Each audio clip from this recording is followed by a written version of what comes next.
Oral test में भी भाई मैं अपनी आप बीती बताती हूँ, जो अच्छे स्टूडेंट्स होते थे, जो हमेशा हाईलाइटेड होते थे, वही हमेशा अच्छे रहे, और जो हाईलाइटेड थे ही नहीं कभी, वो कभी हाईलाइट हो ही नहीं पाए।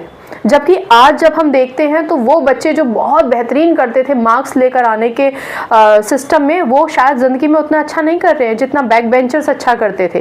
तो क्यों? क्योंकि उस समय कभी ये जो शिक्षा विधि थी वो अपनाई ही नहीं गई। हो सकता है कि मैं बहुत अच्छी अंग्रेज़ी नहीं बोल पाती थी, इसलिए मैं एसएसटी के जवाब नहीं दे पाती थी, या साइंस के जवाब नहीं दे पाती थी। तो क्या मेरे टीचर ने मुझे किसी और तरीके से एनालाइज करने की, इवेलुएट करने की कोशिश की?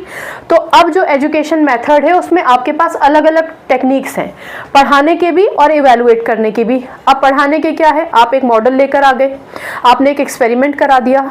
अगर आपको साइंस में अलग अलग किस्म के पेड़ पौधे बच्चों को बताने हैं तो आप उनको बाहर ही ले गए, स्कूल के ग्राउंड में ले गए, वहाँ जितने पेड़ पौधे हैं या जो भी आपके पास अवेलेबल चीज़ें हैं, प्रैक्टिकल चीज़ें हैं, वो आप बच्चों को दिखा सकते हैं, एक्सपेरिमेंट आप करा सकते हैं। तो ये सब इंडिस्पेंसेबल हो गया है। पहले भी रहा, शिक्षा प्रणाली में पहले भी कुछ स्तर पर रहा था, लेकिन उसकी उतनी उपयोगिता नहीं होती।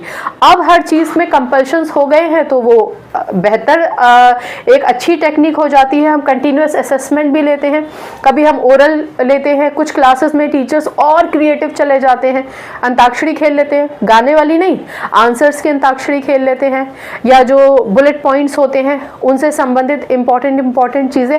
टीचर स्वतंत्र है, आप स्वतंत्र हैं, आप अपने आप को जिस टेक्निक से बच्चों के जवाबों को या उनके एजुकेशन में उन्होंने कितना ग्रैस्प किया, वो आप एनालाइज करना चाहते हैं, इवेलुएट करना चाहते हैं, तो आप कर सकते हैं। आपके पास बहुत सारे मेथड्स एजुकेशन डिपार्टमेंट ने भी दे रखे हैं, और आप अपने भी निजात कर सकते हैं।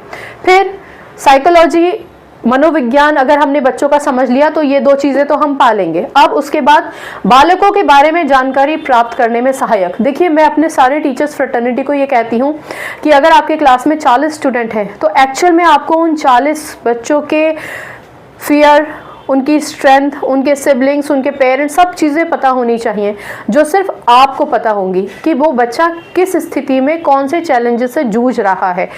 और अगर आप साइकोलॉजिकली बच्चे को जान जाएंगे तो अब आपको ये पता चल जाएगा कि बच्चे के बारे में जानकारी का क्या मतलब है, कि वही उसकी रुचि क्या है, उसके ट्रेंड्स क्या हैं, उसके दोस्त कौन है, उसके भय क्या है, वो क्यों नहीं पढ़ पाता है, या वो क्यों बाकी बच्चों के मुकाबले बहुत शार्प होने के बावजूद अच्छे नंबर क्यों नहीं ला पाता। यहाँ नंबर का सिर्फ इसलिए रेफरेंस दिया कि कई बार बच्चा बहुत मेहनत करता है लेकिन लिख नहीं पाता, कई बार एक्सप्रेस नहीं कर पाता, और